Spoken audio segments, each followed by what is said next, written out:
સંદીપભાઈ આપણે મેગી ખાવા બેઠા, તમને શું યાદ આવ્યું? ત્યાં નાનપણની મજબૂત યાદ આવી. નાના હતા ત્યારે ભેગા થઈને તપેલું લઈને મેગી બનાવતા. હા, એ દિવસો અલગ હતા યાર.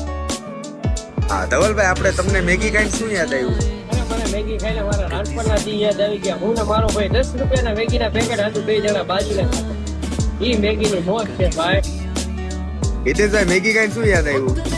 મેગી જોઈને તો મને એ યાદ આવી ગયું કે જ્યારે અમે બધા દોસ્તારનું ગ્રુપ બનતું, જ્યારે 10-15 જણાનું, ત્યારે અમે બધા 5-5, 10-10 રૂપિયા ભેગા કરી અને મેગી લાવતા અને બધા સમૂહમાં બનાવતા. તે એક અલગ વસ્તુ હતી.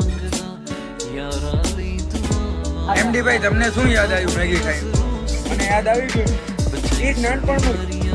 જેમ બધા ભાઈ બધા નાનપણની યાદ આવે, મને એ રીતના આજે મેગી ખાઈને નાનપણની યાદ આવી ગઈ. અને સંદીપભાઈ, ધવલભાઈ અને હિતેશભાઈ, મજા આવી આ પહોંચી.